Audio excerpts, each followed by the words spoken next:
चलो तो स्वागत आप सभी का एक और नए लेक्चर में। हम लोग पढ़ रहे हैं परमाणु की संरचना, ठीक है ना, जैसे कि आप सभी लोग जानते हैं।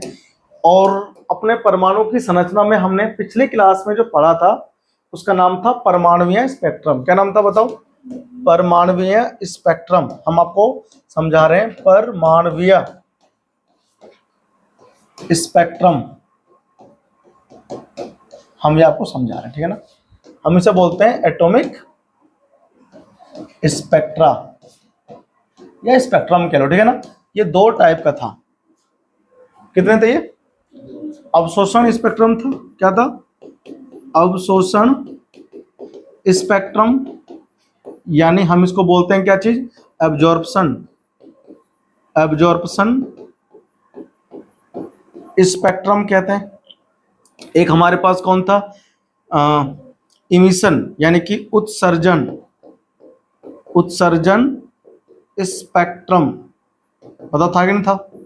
था ना, उत्सर्जन स्पेक्ट्रम था। हम इसे बोलते हैं इमिशन स्पेक्ट्रम। क्या बोलते हैं? Emission spectrum.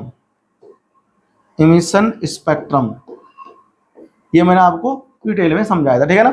यानी जब कोई भी इलेक्ट्रॉन, इसके अंदर ये था कि जब कोई भी इलेक्ट्रॉन किसी परमाणु के अंदर अगर कोई एनर्जी यानी ऊर्जा को अवशोषित करता है तो वो कहाँ पहुंच जाता है? उत्तेजित अवस्था में, लो एनर्जी लेवल, यानी कि निम्न ऊर्जा स्तर से उच्च ऊर्जा स्तर में पहुंच जाता है। और जब ये तभी जाता है तो उसे बोलते हैं क्या चीज? Absorption spectrum.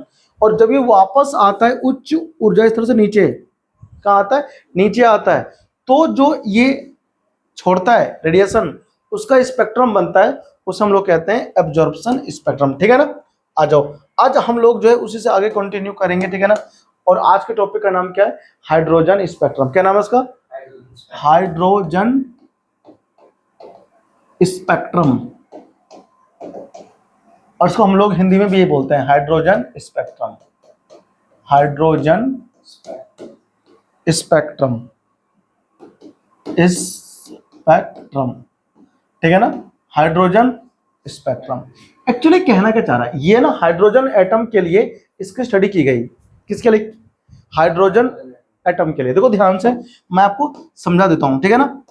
ध्यान से सुनना, आपको बहुत इजीली समझ में सब कुछ आ जाएगा समझ में।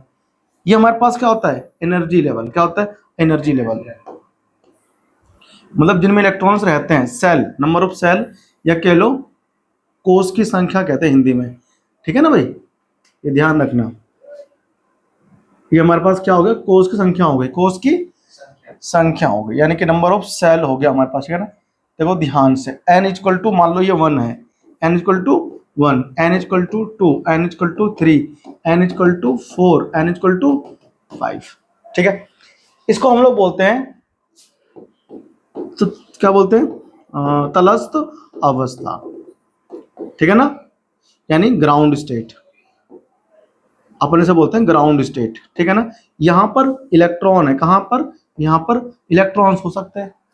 क्या हो सकते हैं मतलब इस पर? इसमें इलेक्ट्रॉन्स होते हैं। तो अब अगर ग्राउंड स्टेट में, तलस्थ अवस्था में है, तो इसकी जो एनर्जी होगी वो बहुत ही कम। कितनी होगी बताओ? एनर्जी का सूत्र क्या होता है? एनर्जी इक्वल टू 13.6 माइनस, और क्या होता है बताओ? Z square upon N square electron volt. याद नहीं है? याद नहीं मतलब तुमको फॉर्मूला है? याद नहीं है? अब याद नहीं तो क्या फायदा पढ़ाने का पीछा, है ना। ये तो तुम्हारे फिंगर टिप्स पर होना चाहिए था भाई। अगर हमें किसी भी हाइड्रोजन या हाइड्रोजन लाइक एटम के अंदर एनर्जी करना है कैलकुलेट किसी सेल की, तो उसके लिए फॉर्मूला होता है -13.6 into Z square upon N square. Electron volt में इतना एनर्जी होता है, ये हम आपको समझाए थे पहले, तो ये आपको ध्यान रहना चाहिए ना। इस पर बेस क्वेश्चन आराम से आ सकता है। तुमसे क्या पूछ लेगा? तुमसे क्वेश्चन पूछ लेगा कि बता, देखो भाई हमारे पास थर्ड सेल है। कौन सा सेल है बताओ? थर्ड सेल में कितनी एनर्जी होगी इलेक्ट्रॉन की? तो यहाँ पर 3 कर देंगे एन की जगह पे। अब ये एटम कौन सा है? हाइड्रोजन, तो जेड इक्वल टू 1 कर देंगे हाइड्रोजन के लिए, क्योंकि हाइड्रोजन का जो होता है परमाणु संख्या यानी एटॉमिक नंबर वो 1 होता है। क्या होता है? 1 होता है, तो हम यहाँ पर 1 कर देंगे, ठीक है ना। अब सुनो हमारी बात को ध्यान से, ये मैं जो बनाने वाला हूँ हाइड्रोजन के लिए वो स्पेक्ट्रम बनाऊंगा। तो कहीं से एनर्जी मिल गया इलेक्ट्रॉन को, वो इलेक्ट्रॉन कहां पर है, ग्राउंड स्टेट में, देखो तटस्थ अवस्था में, मतलब फर्स्ट सेल में है। तो इलेक्ट्रॉन को जैसे यहां पर मान लो सन महाराज है, कौन है, सन चाचा इधर है, ठीक है ना, तो इसमें कौन है, सन चाचा हो गए। अब सन चाचा के पास एनर्जी है, इसकी एनर्जी निकली और किस पर पड़ी आकर के, तो एच में एनर्जी पड़ेगी। अब इलेक्ट्रॉन को जैसे एनर्जी मिलेगी ये हो जाएगा एक्साइटेड। तुमको देखो, तुम्हारे पास पैसा नहीं है, शांत बैठे हो मुंह लटका कर, पैसा नहीं है कैसे जाए घूमने, अभी तुम्हारे पास ना घूमने के लिए पैसे कैसे मिल जाए, 10,000 रुपये, तुम क्या हो जाओगे एक्साइटेड, ये भी लूंगा, ये भी लूंगा, वो भी लूंगा, सिनेमा देखूंगा, ये खाऊंगा, वो खाऊंगा, तुम क्या हो गए एक्साइटेड। तो ऐसे ही इलेक्ट्रॉन भाई समय इसको क्या मिल गई एनर्जी, ये हो गया एक्साइटेड। जो अभी तक अपने ही लेवल पे था ये यहां से उछल के यहां पहुंच सकता है डायरेक्ट, ठीक है ना, मतलब फिफ्थ एनर्जी लेवल पे पहुंच गया, फिफ्थ एनर्जी लेवल पे चला गया, पांचवें ऊर्जा स्तर पे पहुंच गया। पांचवें पे ना जाकर के इसका मन होता कि नहीं हम पांचवें पे नहीं जाएंगे, हम तो फोर्थ पे जाएंगे, कहां जाएंगे, चले गए फोर्थ पर ना, हम फोर्थ में जाएंगे, हम तो भैया थर्ड पे जाएंगे, तो थर्ड पहुंच जाए, जिस जहां जाने का मन करेगा वहां जाएगा, लेकिन जहां जाएगा वहां हमेशा के लिए थोड़ा ना जाएगा, वापस घर आएगा ना। तो अगर ये फिफ्थ पर पहुंच गया है, फिफ्थ पर पहुंच गया है, तो हो सकता है कि सीधे कहां पर आ जाए, फर्स्ट पे। जब गया तो उसने एब्जॉर्ब किया स्पेक्ट्रम को, लाइट को, एनर्जी को, तो अब जब आएगा तो उसका उत्सर्जन होगा, यानी इमिशन होगा, निकालेगा एनर्जी को, किसके फॉर्म में, विकिरण यानी कि रेडिएशन के फॉर्म में। तो वो जो रेडिएशन होगी ना उसी के अंदर क्या होंगे, स्पेक्ट्रम लाइन, क्या होगा उसके अंदर, लाइन, रेखीय स्पेक्ट्रम बोलते हैं उसको, ठीक है ना। तो अब इसका वेवलेंथ होता है, क्या होता है इसका, भाई पांचवें से पहले पे आ रहा है कि नहीं, यहां देखो ध्यान से, चौथे से मान लो ये सेकंड पे आया तो लैम्डा क्या होगा, 2 1 है ना। अब मान लो ये सेकंड पे था, कहां पर पहुंच रहा है, फर्स्ट पे आ रहा है ना, कहां पे आ रहा है, फर्स्ट पे आ रहा है, तो लैम्डा 3 1 हो जाएगा, ठीक है ना। कहां पर, अच्छा 4 3, हाँ ये 4 3, मतलब 4 से आ रहा है किस पर, बेटा 3 नहीं है, 2 वही है, ठीक है ना। तो ये मान लो 4 2 पर आ रहा है, ये वेवलेंथ है, लैम्डा क्या है, वेवलेंथ, लैम्डा क्या है, वेवलेंथ है, ठीक है ना, ध्यान रखना। हो सकता है इलेक्ट्रॉन जो है हमारा यहां से कूद कूद कूद के, है ना, यहां से कूद के यहां पहुंच गया, तो जब यहां पर पहुंचा तो यहां का कुछ ना कुछ वेवलेंथ भी होगी इसकी, तो मान लो इसकी वेवलेंथ है 1 5, क्या है, जब कोई भी इलेक्ट्रॉन अपनी लोअर एनर्जी स्टेट से हायर एनर्जी स्टेट पे जाता है तो वहां पर वो 10⁻⁻8 सेकंड तक रुकता है, इससे ज्यादा नहीं रुकता, ठीक है ना, वापस नीचे आ जाता है फिर। यस, ये टाइम 1 सेकंड से बहुत कम है, 1 सेकंड से बहुत कम है, इतना समय के लिए वहां रुकता है फिर वापस नीचे आता है, ठीक है ना। तो जब ये नीचे आएगा तो एनर्जी रेडिएशन के फॉर्म में रिलीज करेगा, ठीक है ना, उत्सर्जित करेगा, समझ में आया। तो उन्हीं को अच्छे से साइंटिस्टों ने स्टडी कर करके एक स्पेक्ट्रम बनाया, सीरीज बनाया, बताऊं क्या क्या बताया, पहले आप इसमें यहां पर हम लिखेंगे इसमें कि जब जब तो यहां पर मैं लिख रहा हूं, जब हाइड्रोजन परमाणु के इलेक्ट्रॉन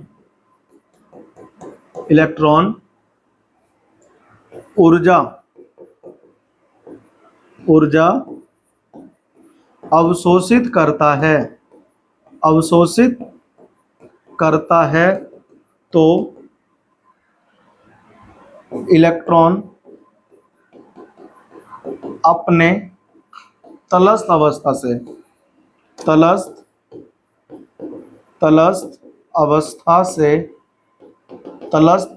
अवस्था से उत्तेजित अवस्था यानी कि उच्च ऊर्जा स्तर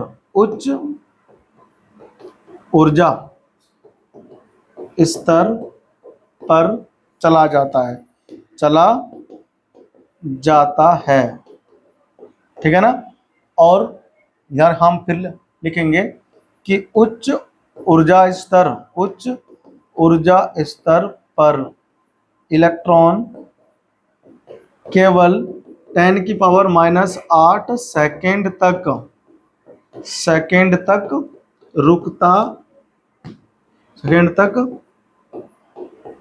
रुकता है, ठीक है ना, रुकता है। और फिर निम्न ऊर्जा स्तर पर वापस लौट जाता है।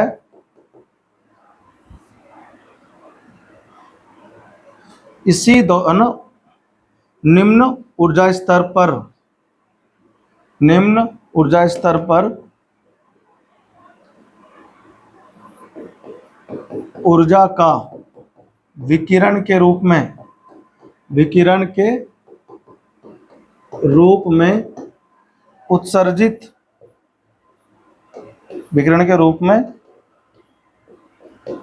उत्सर्जित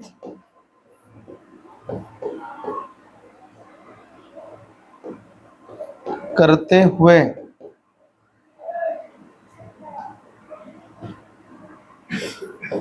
वापस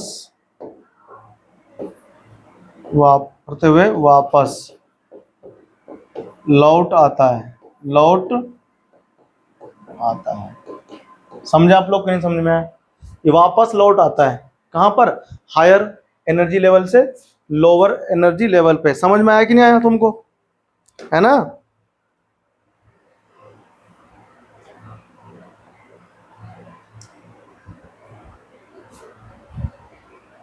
ठीक है ना। इस प्रकार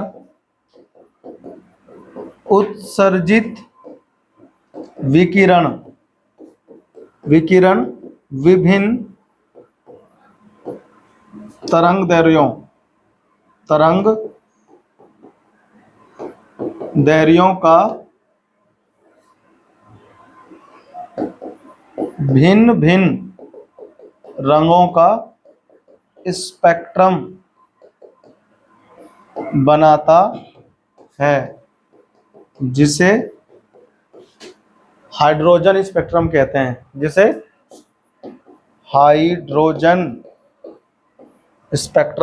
ठीक है ना, जिसे हाइड्रोजन स्पेक्ट्रम कहते हैं। समझ में आया? अब ये हाइड्रोजन जो स्पेक्ट्रम है ये कैसा होता है हम अभी आपको बना करके समझाएंगे डिटेल में, ठीक है ना। इसे कॉपी करो फटाफट से, ठीक है ना। ऊपर आपने कॉपी कर लिया होगा, आयो ये कॉपी करो, ठीक है, जल्दी से करो कॉपी इसको, फिर हम लोग बढ़ेंगे आगे और आपको हम बनाकर दिखाएंगे हाइड्रोजन का स्पेक्ट्रम कौन कौन सा होता है, ठीक है ना। छापो जल्दी जल्दी, चलो बनाते हैं हाइड्रोजन स्पेक्ट्रम लाइन, ठीक है। देखो हाइड्रोजन का स्पेक्ट्रम लाइन हम लोग बनाएंगे, ठीक है ना। ध्यान से समझना। ये हमारे पास हो गया फर्स्ट, सीधा है बिल्कुल। फर्स्ट सेल कौन सा है? First energy level. फर्स्ट के बाद में ऊपर जाएगा, ठीक है ना, इनमें गैप रहेगा ज्यादा। सीधा है बिल्कुल, देख के बताओ। Very good. इसके बाद अगला आ जाएगा, इनमें गैप कम होता जाएगा, एनर्जी बढ़ती जाती है इसलिए इनमें गैप कम होती जाती है। इनकी एनर्जी, ठीक है, इसकी एनर्जी और कम हो जाएगी और इसमें गैप कम हो जाएगा, इसकी एनर्जी और कम हो जाएगी। कितनी लाइनें हो गई बताओ गिन के?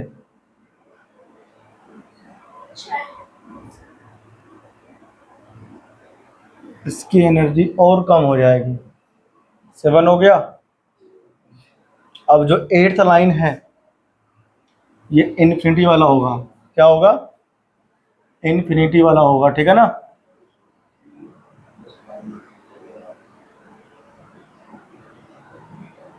देखो ध्यान से, ये हमारा n इक्वल टू 1 है, n इक्वल टू 2 है, n equal to 3, n equal to 4, n equal to 5, n equal to 6, n equal to 7 और n इक्वल टू इन्फिनिटी। क्या हो गया हमारे पास ये इन्फिनिटी। इन्फिनिटी मतलब क्या है कि ऊपर बहुत सारे हैं, ऊपर क्या है 8 के बाद में बहुत सारे हैं, ठीक है ना भाई। इसमें एक सेल थोड़ी ना होता है, इन्फिनाइट नंबर ऑफ सेल होते हैं इसमें। हाइड्रोजन में किसी भी एटम के अंदर सेल एक दो नहीं होते हैं, देखो।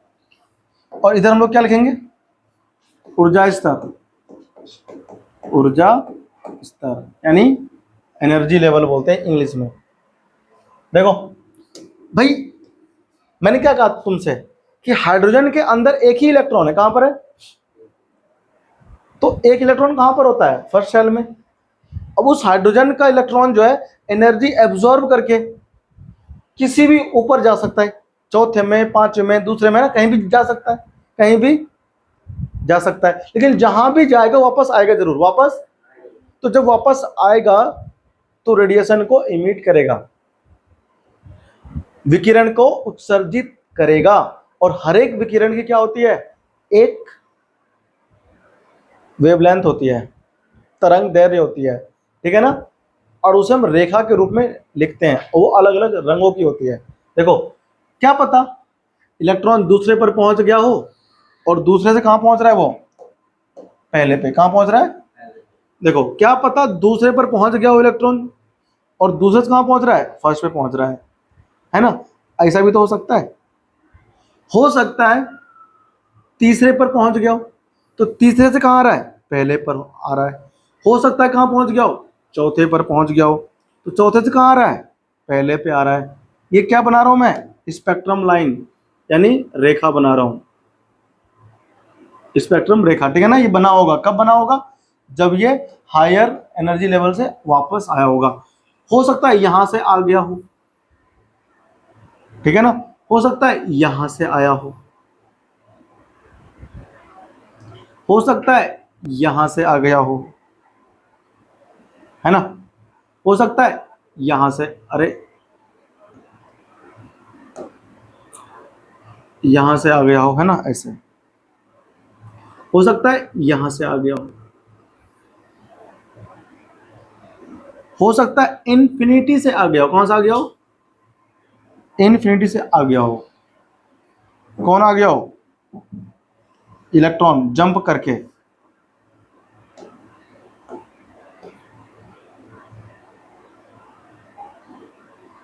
देखो ऐसे आ गया हो, है ना। तो ये जो बना स्पेक्ट्रम बना, क्या बना ये, इसी को बोलते हैं स्पेक्ट्रम। अलग अलग एनर्जी लेवल से आता है। तो ये तो पहला जो स्पेक्ट्रम है इसको क्या बोलते हैं, इसको नाम दिया गया है लाइमन सीरीज। क्या दिया गया, लाइमन सीरीज। इसको हम लोग कहते हैं लाइमन सीरीज, लाइमन श्रेणी हिंदी में बोलेंगे, ठीक है ना। ये कौन से रंग का होता है, ये भाई साहब ये होता है अल्ट्रा वॉयलेट रेडिएशन। क्या होता है ये, पराबैंगनी, अल्ट्रा वॉयलेट रेडिएशन इसे बोलते हैं पराबैंगनी, ठीक है ना, रेडिएशन। हो सकता है वो फर्स्ट पे ना आए, कहां पर आ जाए, सेकंड पे, थर्ड से सेकंड पे आएगा, थर्ड से सेकंड पे आएगा, ऐसे आएगा।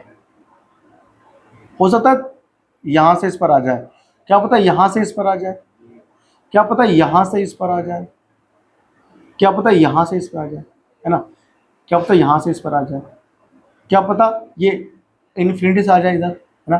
तो ये जो अगली सीरीज बनेगी पूरी, ये है क्या, स्पेक्ट्रम लाइन। क्या है ये जो मैं खींच रहा हूं, ये क्या है, स्पेक्ट्रम लाइन है। कहां से आया, एटम का इलेक्ट्रॉन पहुंच गया था हायर एनर्जी लेवल पे, एनर्जी एब्जॉर्ब करके, जो वो वापस आता है लो एनर्जी लेवल पे तो एनर्जी को इमिट करता है इन फॉर्म ऑफ रेडिएशन।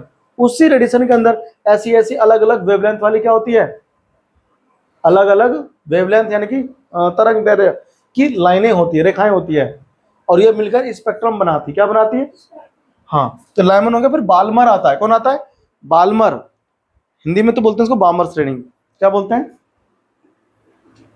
इसे हम लोग बोलते हैं बामर श्रेणी, ठीक है ना, श्रेणी। और ये होता है हमारा क्या चीज, दृश्य।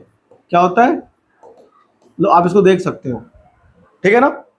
अब इसके बाद भाई क्या होता है, सेकंड पे ना करके थर्ड पे आ रहा हूं। देखो यहां से इधर आ रहा हूं, ऐसे आते हैं, ठीक है ना, देखो ऐसे। हो सकता है इधर से इधर पहुंच रहा हो, यहां से पहुंच रहा हूं, यहां से पहुंच रहा हूं, ठीक है, यहां से पहुंच रहा हूं, यहां से आ रहा हूं इन्फिनिटी से, है ना। नहीं समझे आप लोग, इधर से आ रहा हूं। तो इसको नाम क्या दिया इन्होंने, इसको नाम दिया पाश्चन। क्या नाम दिया, पाश्चन, ठीक है ना, श्रेणी यानी सीरीज, पाश्चन श्रेणी, पाश्चन श्रेणी, समझे आप लोग। और इसमें क्या होता है, ये होता है अवरक्त, अवरक्त, ये नीचे ना ब्रैकेट में, समझ में आया, अवरक्त होता है। तो ये हमारा क्या चीज बन रहा है, ये हमारा बन रहा है स्पेक्ट्रम। हाइड्रोजन का लाइन स्पेक्ट्रम कुछ ऐसा प्राप्त होता है, ठीक है। हो सकता है कि भाई साहब यहां से ना करके इलेक्ट्रॉन जो है वो ऐसे आ रहे हो,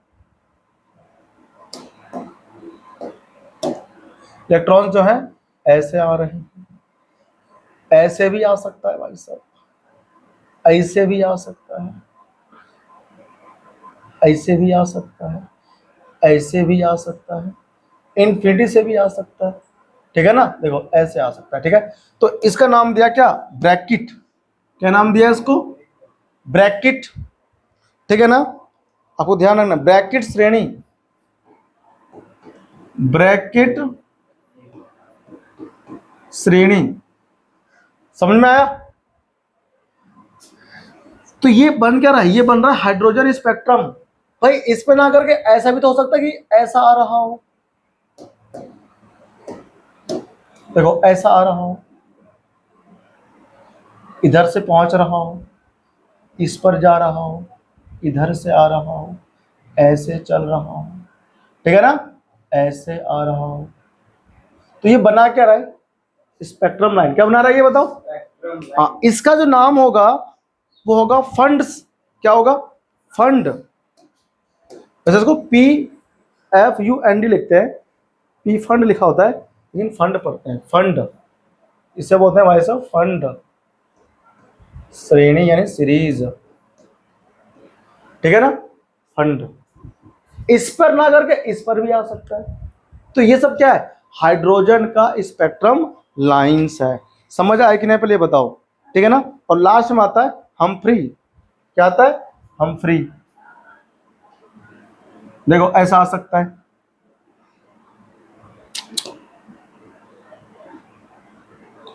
भाई साहब ऐसा आ सकता है,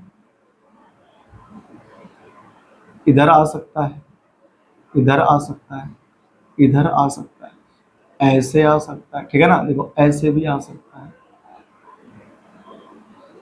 ऐसे भी आ सकता है। ये हमारा क्या आ गया लास्ट में, हम्फ्री श्रेणी। क्या आ गया, हम्फ्री, हम्फ्री श्रेणी, ठीक है ना। तो ये जो हमारा बन रहा है वो क्या बन रहा है, हाइड्रोजन स्पेक्ट्रम लाइन। फिर समझ लो एक बार कहां से आता है, कोई भी हाइड्रोजन एटम है या हाइड्रोजन लाइक एटम है, उसके लोवेस्ट एनर्जी लेवल पे कौन होता है, इलेक्ट्रॉन होता है। सन से या किसी भी एनर्जी सोर्स से एनर्जी को एब्जॉर्ब करता है यानी अवशोषित करता है, और वो इलेक्ट्रॉन हायर एनर्जी लेवल पे चला जाता है। फर्स्ट पे होगा तो सेकंड पे जा सकता है, थर्ड पर भी जा सकता है, फोर्थ पर, फिफ्थ पर या सिक्स पर कहीं भी जा सकता है क्या, लेकिन वहां पर हमेशा के लिए नहीं जाएगा, हमेशा के लिए वापस आएगा। वहां कब तक रुकेगा वो, 10⁻⁻8 तक वो रुकता है, उसके बाद वापस आता है। हो सकता है थर्ड पर आ जाए, फोर्थ पर, फिफ्थ पर, सिक्स पर, किसी पर भी आ सकता है वापस। तो जब वो रिटर्न बैक होता है लो एनर्जी लेवल पे, तब वो रेडिएशन के फॉर्म में एनर्जी रिलीज करता है, यानी त्यागता है, उत्सर्जित करता है विकिरण के रूप में ऊर्जा को। और उसी विकिरण के अंदर क्या होता है, उसी विकिरण में अलग अलग रंगों की ये रेखाएं होती है, और हर एक रेखाओं की, लाइंस की अलग अलग वेवलेंथ होता है, तरंग दैर्ध्य होती है, और इन्हीं को मिलाकर क्या बनता है, श्रेणी। कौन कौन से आ गया, लाइमन सीरीज हो गया, बामर हो गया, पास्टन हो गया, ब्रैकेट हो गया, फंड हो गया और हम्फ्री। ठीक है ना, ये हमारे पास क्या है, हाइड्रोजन के लिए लाइन स्पेक्ट्रम बनाया गया है। ठीक है ना, इसे कॉपी करो, है ना, फिर मैं तुम्हें इसमें लिखवाता हूँ कि इनके रंग कौन कौन से होते हैं। ठीक है ना, कॉपी करो जल्दी से इसको फटाफट से।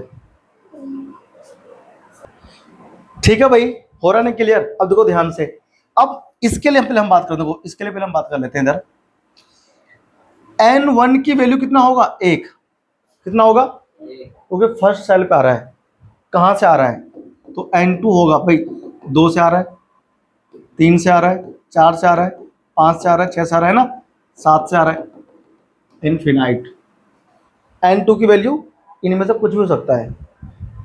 जब दूसरे पे आता है, दूसरे पे, तो N1 कितना होगा, 2, और N2 की वैल्यू कितनी होगी, 3, 4, 5, 6, कहां तक, इनफिनाइट।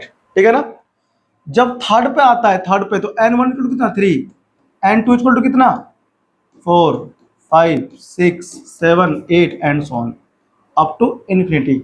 जब ये फोर्थ पे आएगा तो 1 कितना होगा बताओ, 4, N1 इक्वल टू 4 हो जाएगा, तो N2 कितना होगा, N2 हमारा होगा 5, 6, 7, 8, 9 एंड टू इन्फिनिटी। ठीक है ना, ऐसे यहाँ पर क्या होगा, N1 इक्वल टू हो जाएगा तुम्हारा 5, और N2 इक्वल टू 6, 7, 8, है ना, ऐसे अप टू इन्फिनिटी।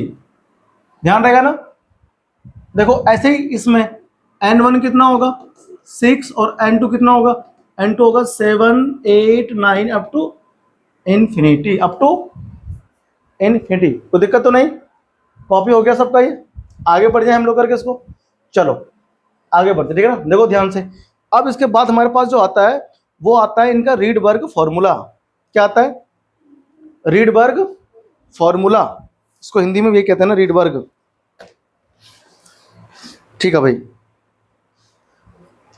तो रीडबर्ग फॉर्मूला हमारे पास में निकल कर आ जाता है, रीडबर्ग, हाँ लिखो, तो रीडबर्ग ने दिया फॉर्मूला, लिखो रीडबर्ग सूत्र केवल क्या बोलते हैं, उत्सर्जन, केवल उत्सर्जन स्पेक्ट्रम, उत्सर्जन स्पेक्ट्रम के लिए मान्य है, के लिए मान्य है। समझ में नहीं आया? तो रीडबर्ग का फॉर्मूला क्या होता है बताओ, हमारे पास जो रीडबर्ग फॉर्मूला होता है बहुत ही मस्त फॉर्मूला होता है, लैम्डा इक्वल टू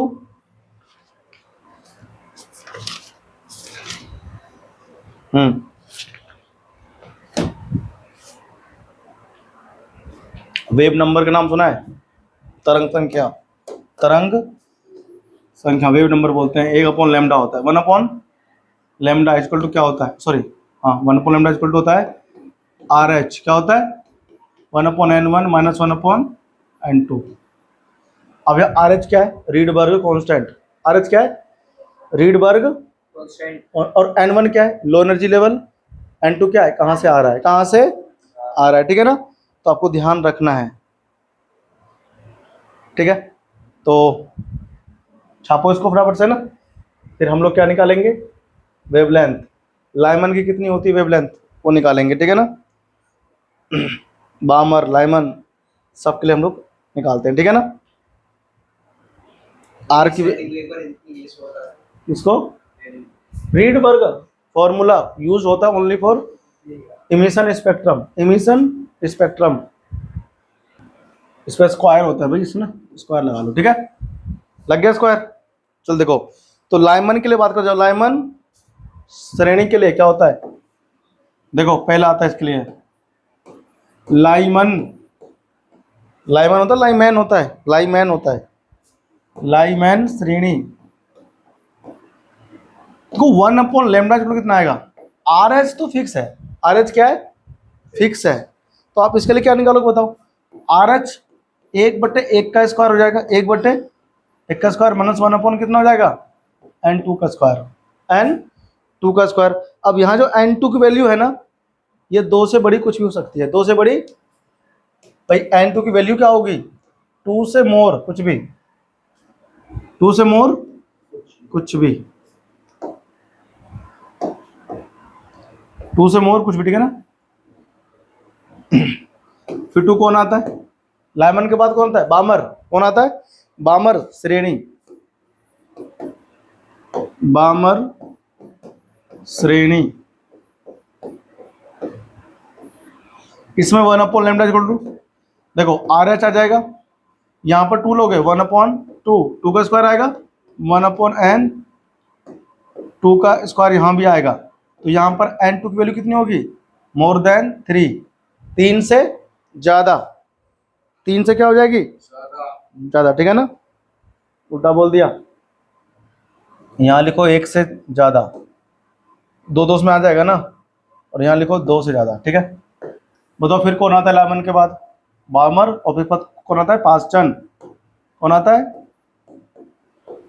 पास्चन श्रेणी के लिए, पास्चन श्रेणी के लिए बताओ क्या आएगा, 1 upon lambda, 1 upon lambda equal to आएगा आर एच रीडबर्ग कांस्टेंट, 1 बटे कितना, 3 का स्क्वायर माइनस 1 बटे n2 का स्क्वायर, और यहाँ पर जो n2 की वैल्यू होगी वो कितनी होगी, 3 से मोर, 3 से मोर, ठीक है ना। फिर कौन आता है, ब्रैकेट, फिर कौन आता है, ब्रैकेट, ठीक है ना, ब्रैकेट।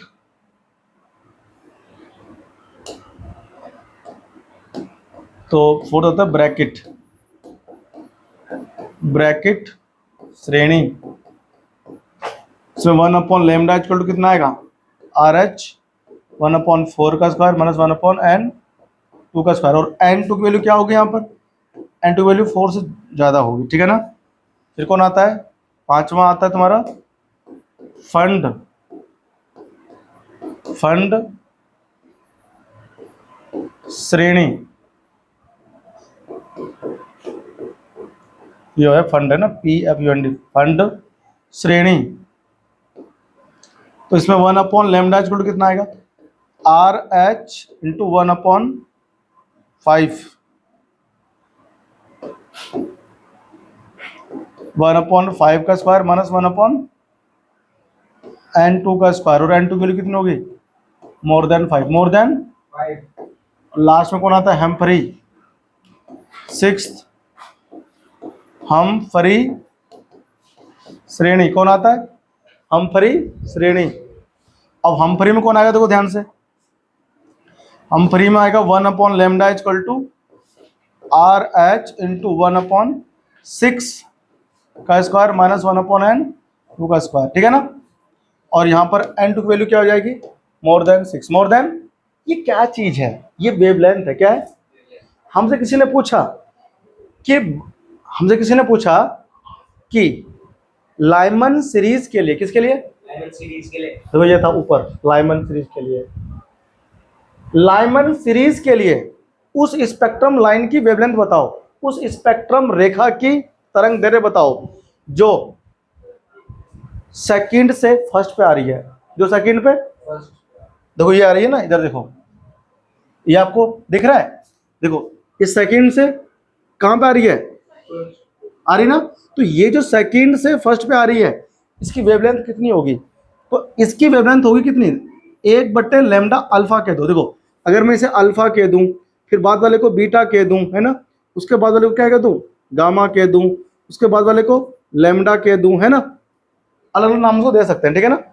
तो इसमें जौन सी भी लाइन है हम उससे क्या निकाल सकते हैं, हम उसकी वेवलेंथ कैलकुलेट कर सकते हैं। फॉर एग्जांपल अगर हमसे किसी ने बोला कि पहली लाइन की जो कि सेकंड से कहाँ रहा है, उसकी वेवलेंथ कितनी होगी, तरंग दैर्घ्य कितनी होगी, तो 1 बटे लैम्डा, यानी कि मैंने सुना नाम अल्फा दिया ना मैंने, तो यहाँ मैंने अल्फा लगा दिया है, आर एच। अब ये आर एच की वैल्यू कितनी होगी, आर एच की वैल्यू लिख लो आप यहाँ पर, देखो आर एच की वैल्यू कितनी होगी, देखो आर एच की जो वैल्यू होगी, आर एच की वैल्यू फिक्स होती है ना, कांस्टेंट है, क्या है, तो आर एच इक्वल टू कितना होता है, इसकी वैल्यू तो फिक्स है, हमको याद नहीं करनी, पेपर में दिया जाता है, ठीक है ना। 10 96 78, 10 96 78 प्रति सेंटीमीटर, ये RH की वैल्यू होती है, ठीक है ना, ये RH की वैल्यू होती है, लिख लो।